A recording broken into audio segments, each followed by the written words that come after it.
All right, good morning, everybody. Morning, Judge. Morning. This is 250330 OM, the People versus Ricardo Calhoun.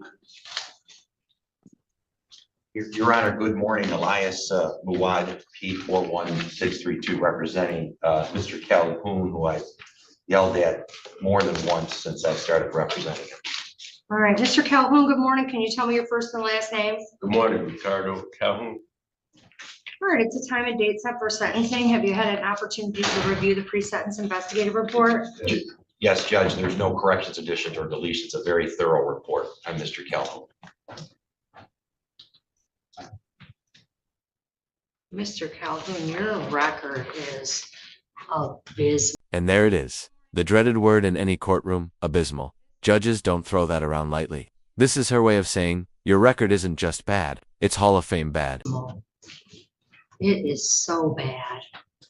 It is so bad. I mean,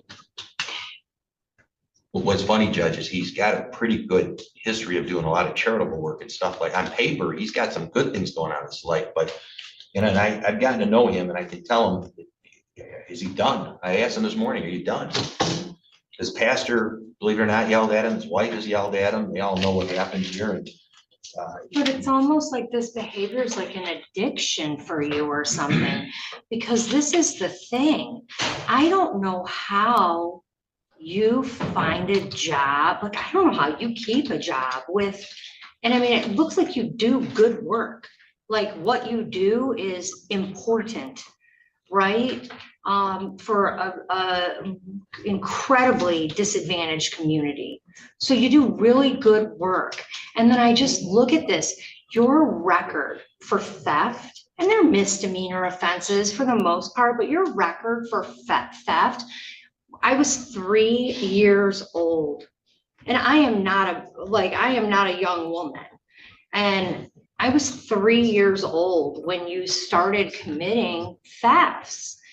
And Mr. Calhoun, when I look at this. Quick legal note here. She's breaking down the difference between malum prohibitum crimes wrong because the law says so, and malum in se crimes wrong because they're morally wrong. Theft, that's the second kind. And judges take that way more personally. Like, this tells me that, like, I don't know what is going to help you learn. Like, if you're a good person, like, this is something we learn in law school. You're going to hear my lecture. There are two kinds of crimes a person can commit, right? There are crimes that are wrong because the government says they're wrong, right? They're wrong, like, let's say driving on a suspended. The government says you have to have a license to drive, right? And if you violate that law, it's still a violation of the law.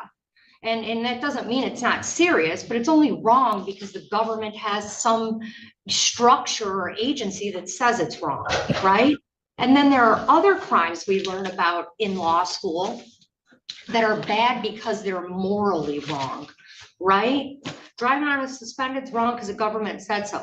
Theft is wrong because it's wrong. And you're not Aladdin.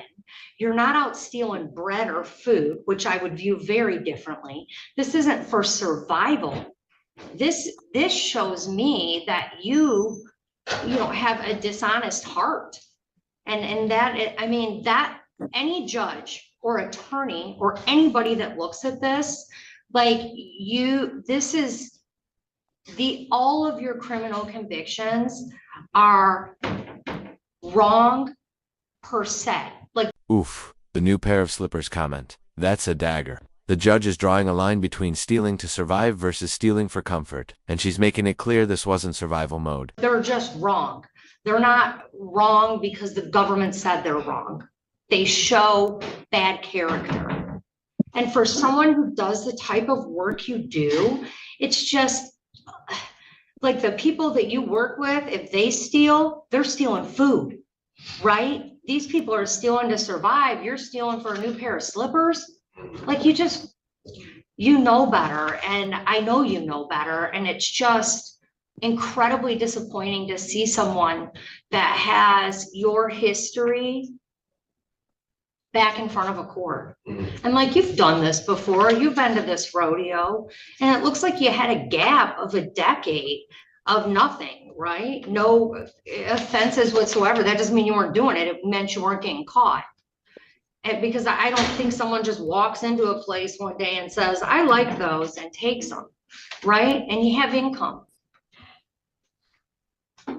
And you have restitution in the amount of $2,000. So was this you're lucky this isn't a felony. Judge, the good news, he has $2,000 today to pay on the restitution. I was one of my requirements that we talked about when he pled, is I wanted him to have this, no matter what you do, but I wanted him to have the restitution, $2,000. It's a little old. Audience question. Do you think probation is enough here, or should repeat thefts like this get jail time?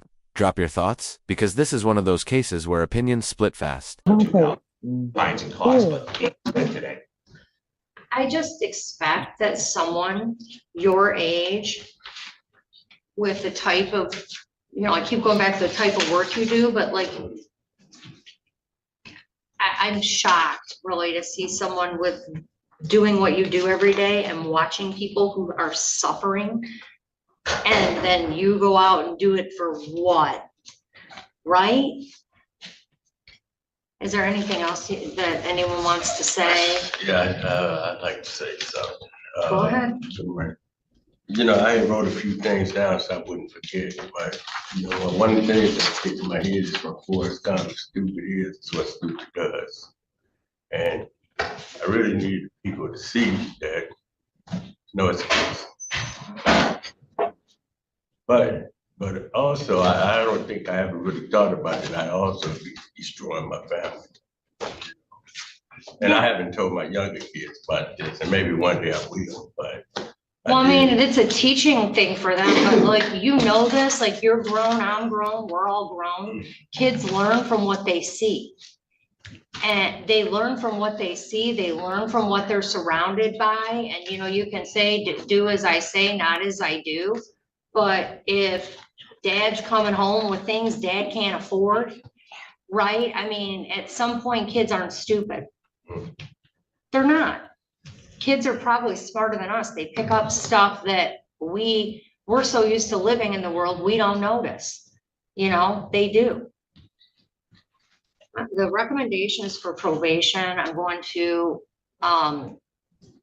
follow the recommendation, but I expect strict adherence to this. You're going to do what you have to do to get out of probation.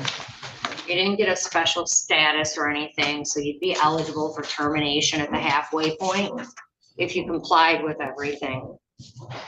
You have a fine of $50, court cost of $50, state cost of $50, and a crime victim's rights fee of $75. Probation oversight fee of $450, community service fee of $10 per day for a total of $50, and restitution in the amount of $2,056 for a total of $2,781.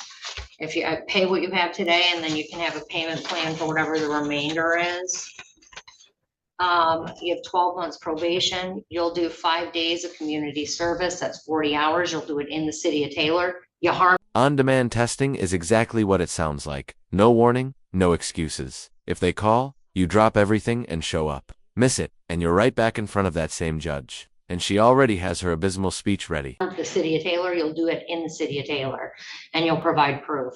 Make sure you get your agency approved before you start going. You'll do 5 days or 4.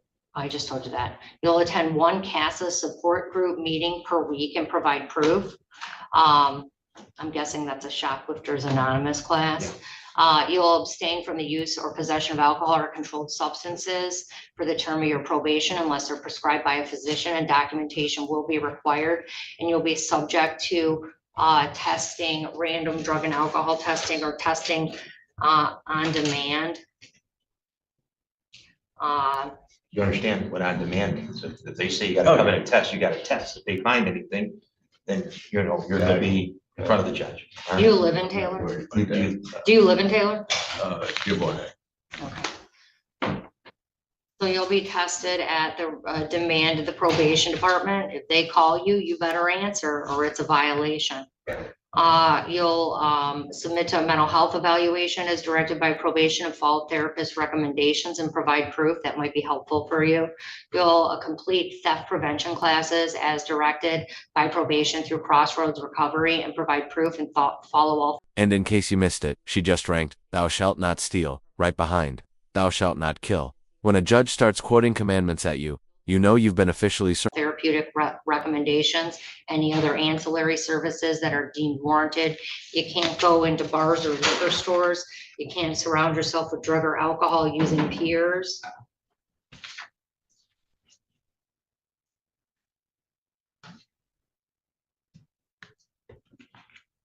You cannot go into J.C. Penney. You're to maintain employment and provide proof. You can't shop without another adult.